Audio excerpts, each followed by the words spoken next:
하나님은 여러분들을 사랑하십니다. 하나님께서 여러분들을 사랑하고 있는 줄 믿습니까?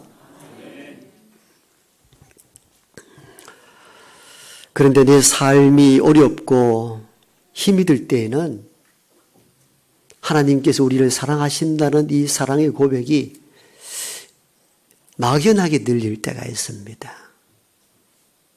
그리고 마음에 와 닿지를 않고 느낌으로 오지 않을 때가 종종 있습니다.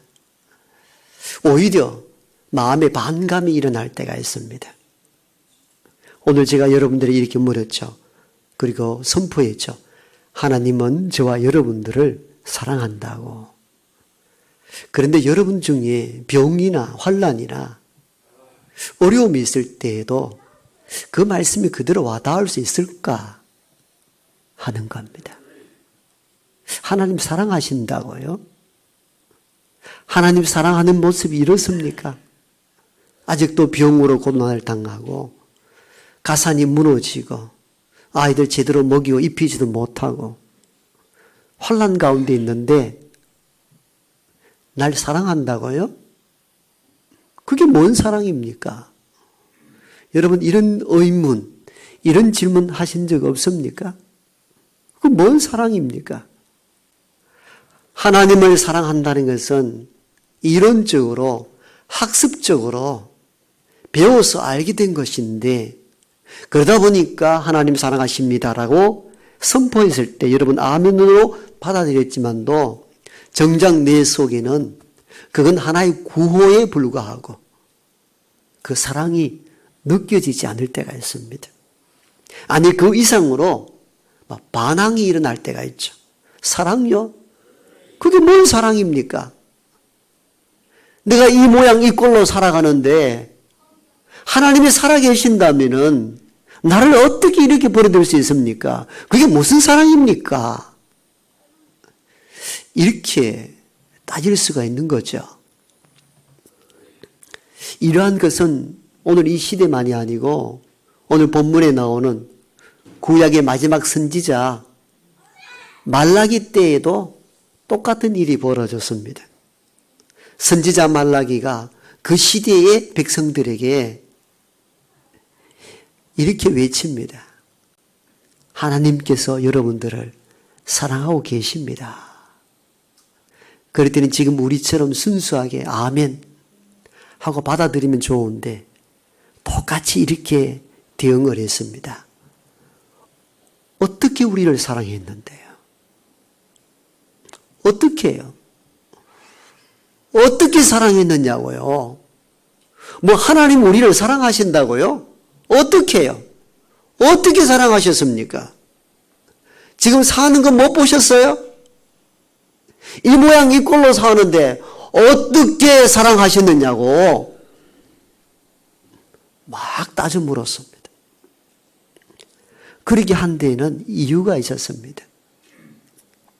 말라기 선지자가 활동했을 때는 이스라엘 백성들이 70년 포로기에서 돌아올 때입니다. 여러분 얼마나 꿈을 꾸었겠습니까? 시편에 보면요. 우리가 포로에서 돌아올 때에 꿈을 꾸는 것 같았도다. 여러분 그 감격 이해가 되죠? 70년 만에 고국으로 돌아올 때에 시편의 한 시인은 그렇게 고백했어요. 우리가 포로에서 돌아올 때에 꿈을 꾸는 것 같았도다. 그렇지 않겠습니까?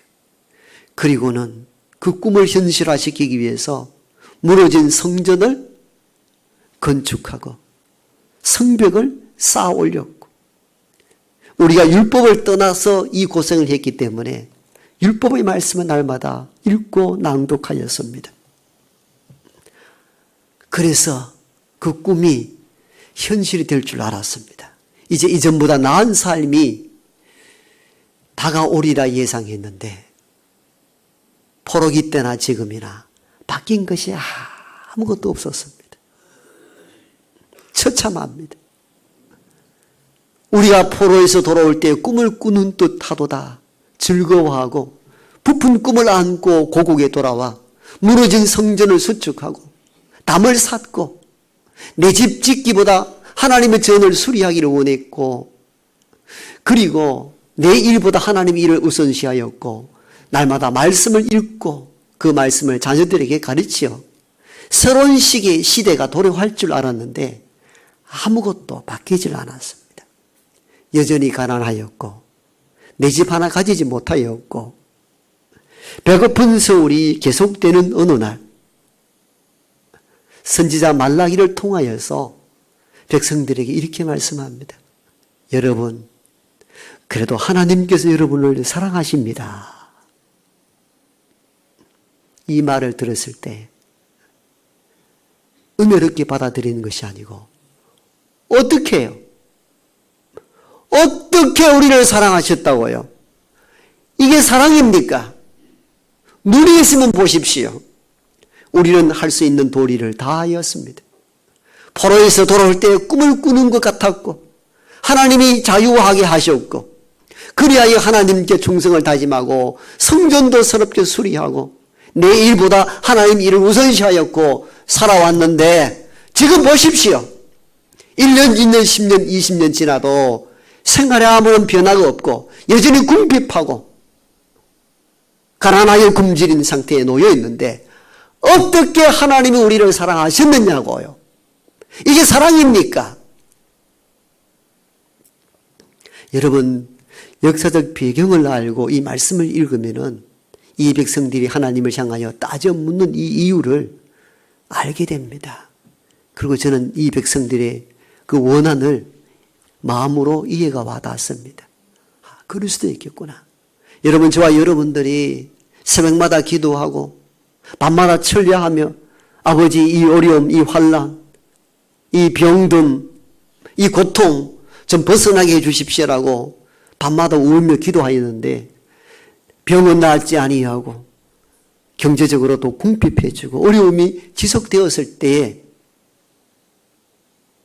제가 이 강단에서 하나님이 여러분을 사랑하십니다라고 할 때 여러분은 따져 묻고 싶지 않습니까?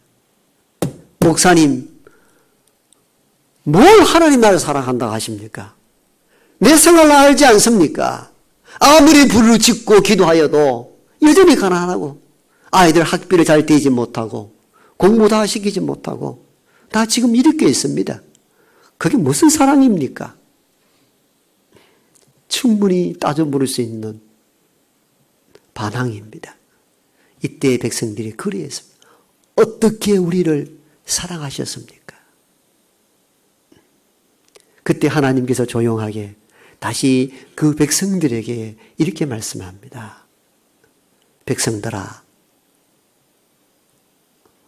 야곱은 에서의 동생이 아니냐?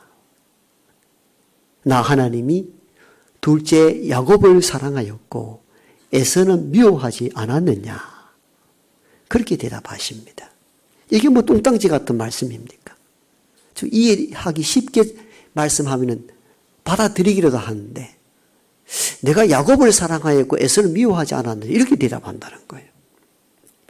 차라리 그때 하나님께서 이 백성들아, 너희 조상들 봐라. 애굽에서 430년 동안 지배를 받고 있을 때에 그 신임의 소리를 듣고 모세를 보내어 너희들을 이끌어내지 않았느냐?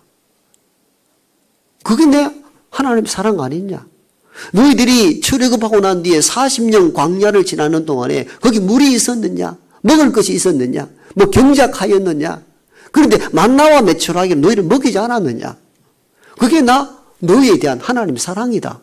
차라리 그렇게 말씀하면 이해라도 되는데 어떻게 우리를 사랑하셨느냐라고 따져 묻는 백성들을 향하여 하나님은 이렇게 답변하십니다.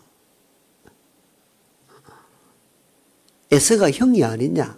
그런데 둘째 내 야곱을 사랑했다. 그렇게 말씀하는 겁니다. 무슨 뜻입니까?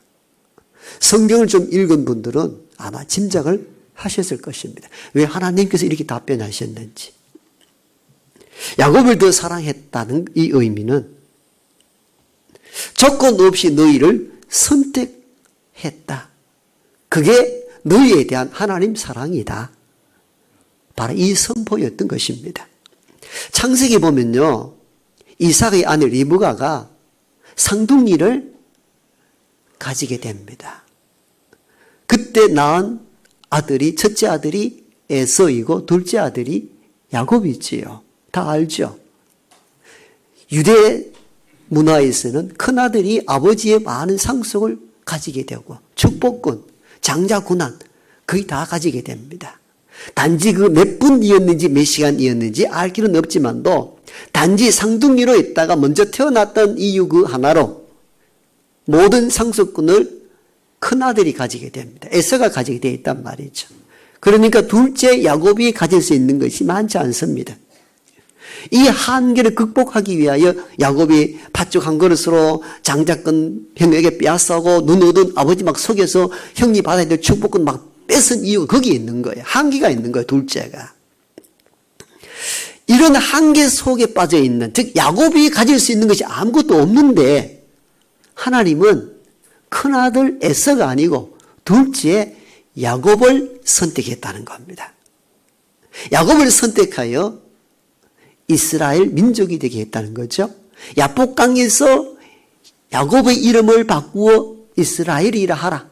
그것이 나라 이름이 되고 그것이 민족 공동체가 되었습니다. 그러므로 오늘의 이스라엘은 누구로부터? 야곱으로부터 출발한 민족이요 국가가 된 것입니다. 하나님이 이 말씀하는 거예요.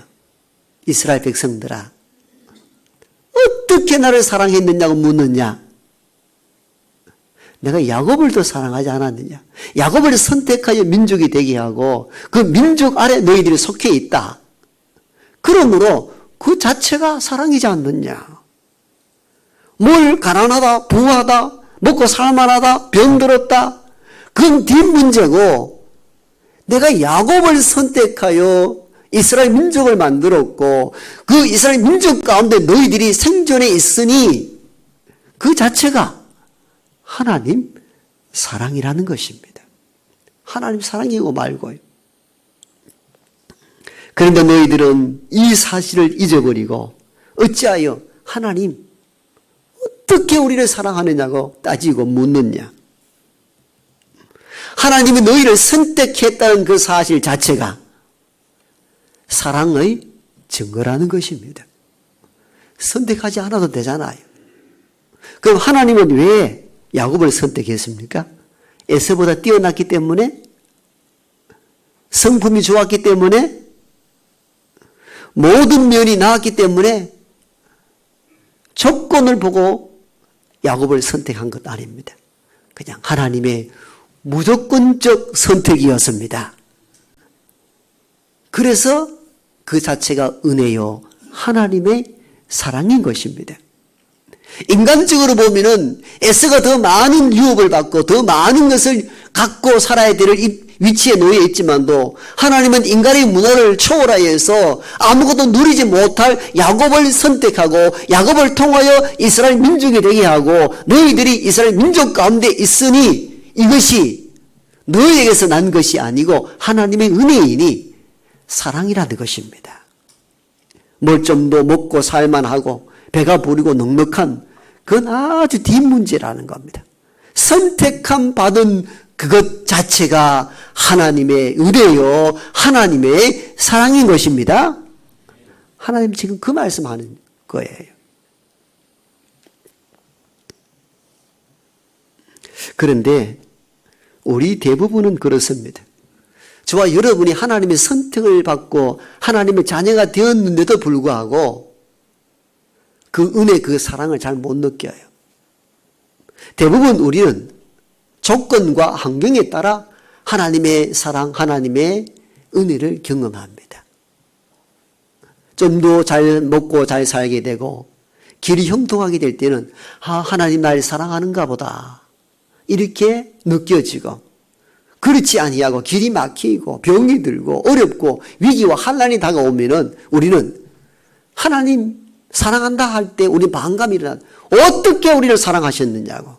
어떻게 우리를 하나님 사랑하는 것이 이것입니까? 나 이렇게 병이 들고 가난하고 어려운데 이게 뭔 사랑입니까? 라고 따져 묻죠. 그런데 하나님은 이렇게 답변하십니다.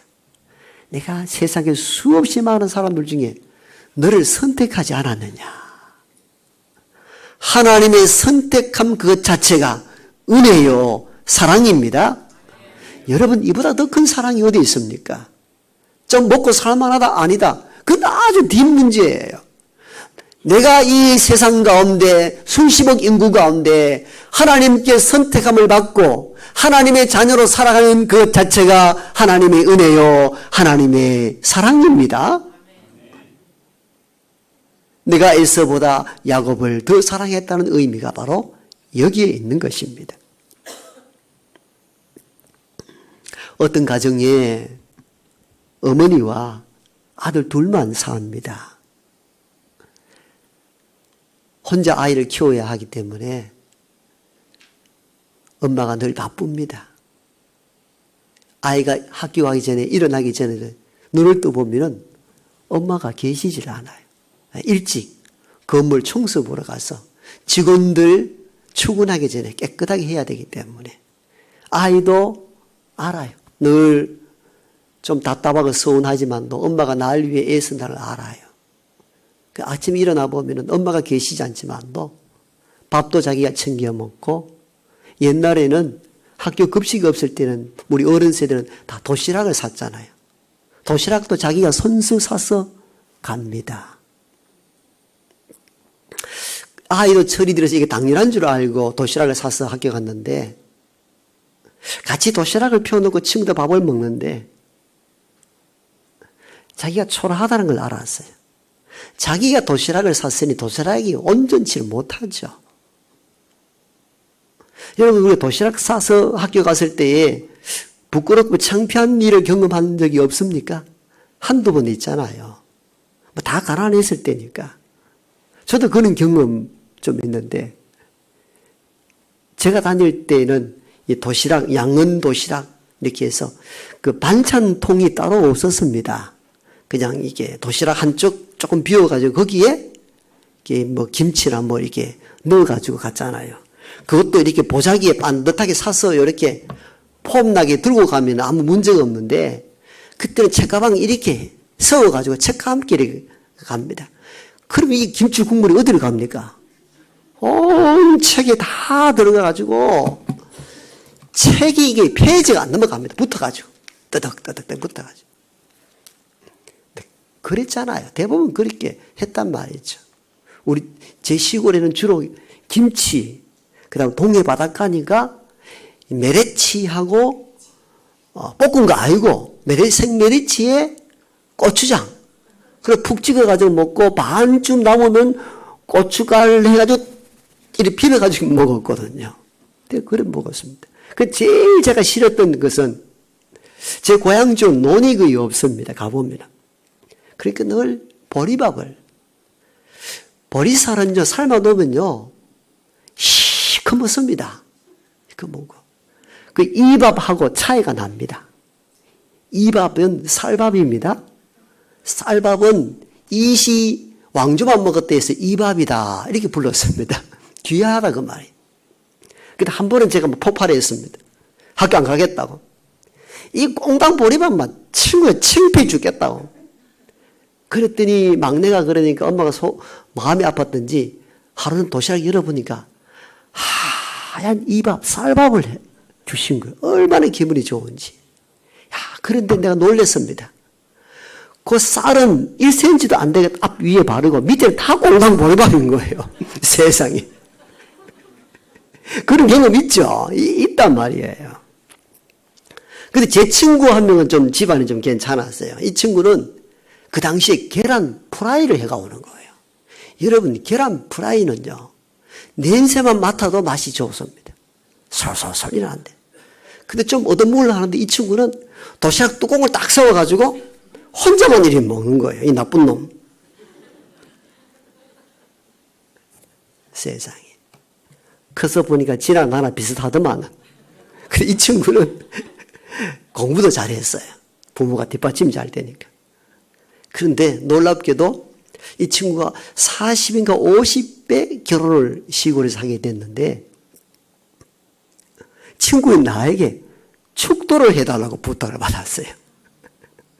옛날 생각하면 축도 안 할 건데 혼자만 계란 프라이 먹고, 그 늦게라도 교회 나오니까 얼마나 감사합니까? 그 제가 시골 교회 가서 그 축도한 경험이 있는데 어쨌든 그런 일들이 있었잖아요. 그 이 아이도 너무너무 창피스러운 거예요. 제발 다른 건 몰라도 막 도시락이라도 좀 제대로 사달라고. 엄마가 그 얘기를 듣고 너무 미안했던지 그 다음날 일어나 보니까 엄마는 이미 출근에 안 계시고 도시락이 예쁘게 보자기에 사서 포장이 되어 있는데 기분이 얼마나 좋은지 학교에 가서 기분 좋게 도시락 보자기를 탁 푸는데 편지 한 장이 이렇게 도시락 위에 이렇게 올려져 있는 거예요. 그 편지 내용을 있는 그대로 읽어드립니다. 얘야 미안하다. 엄마가 늘 바쁘다는 핑계로 도시락 한 번 사지 못했다. 오래전 엄마는 아빠를 만나 너를 가졌단다. 그땐 아직 결혼 전이었어. 그런데 결혼식 며칠 앞두고 사고로 너희 아빠를 잃었단다. 너희 외갓집에선 야단 났었지. 임신한 지 몇 주도 안 되었고 남편도 없이 어떻게 아이를 키우겠느냐고. 아이를 없애자고. 할 수 없이 엄마는 외갓집에서 도망을 나와 너를 홀로 낳았단다. 얘야, 매일 너를 챙기지 못해서 미안하다. 그러나 엄마는 너를 정말 사랑한단다. 여러분, 이건 제가 꾸며낸 소설입니다. 잘 쓰죠? 그러나 굉장히 의미 있는 내용들입니다. 도시락이 좋다 안 좋다는 그것으로 엄마의 사랑을 판별할 수는 없습니다. 나를 선택하여 낳은 그것 자체가 아들에 대한 어머니의 사랑입니다. 이것과 비교할 수 있는 것이 있습니까? 아이를 없애야 될 수밖에 없는 상황에도 부모 집을 뛰쳐나와 아이를 지킨다는 이 사실 자체가 사랑이죠. 엄마가 태아에 있는 이 아이를 선택하지 않았다면 어떻게 오늘 이 아이가 존재할 수 있습니까? 불가능한 일들이죠. 도시락이 좋니 안 좋니 그건 아무 사랑과 관계없는 일들이에요. 나를 선택하여 생명으로 태어나게 하신 그 자체가 아들에 대한 어머니의 사랑입니다.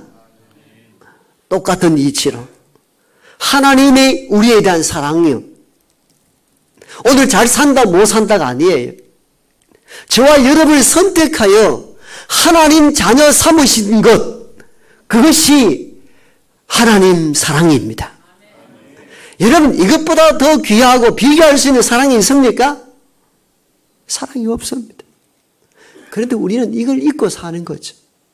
좀 잘 됐다 못 됐다, 먹고 산다 안 산다, 병이 있다 없다, 그것을 우리는 어떻게 하나님 우리를 사랑하십니까? 이렇게 따지고 묻는다는 거예요. 그런데 하나님 이렇게 말씀합니다. 얘야, 내가 에서가 아니고 야곱을 더 사랑하지 않았느냐. 여러분, 이 말씀을 그냥 스쳐 지나가지 마십시오. 굉장히 기독교 진리, 진수가 들어있는 메시지입니다. 내가 너를 선택했다는 겁니다. 그럼 돼 있죠. 이보다 더 큰 사랑이 어디 있느냐는 거죠. 그런데 우리는 항상 조건적이고 상황적인 것으로 하나님 사랑을 판단합니다. 어떻게 우리를 사랑했는데요? 이렇게 가난한데, 이렇게 병들었는데 뭐가 하나님 나를 사랑한다는 겁니까?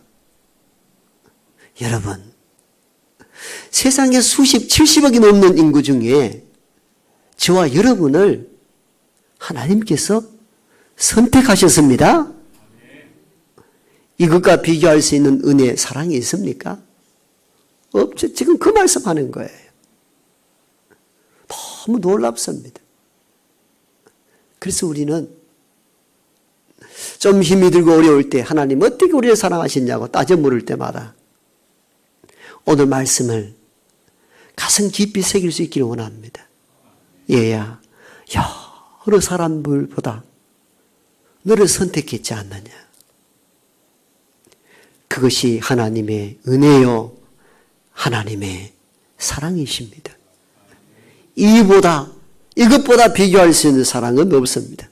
저와 여러분을 선택하여 하나님 자녀 삼으신 것, 그 사건 자체가 하나님께서 저와 여러분들을 사랑하고 있다는 놀라운 증거인 줄 알고 하나님 사랑을 느끼며 사는 우리 모두가 되기를 축복합니다.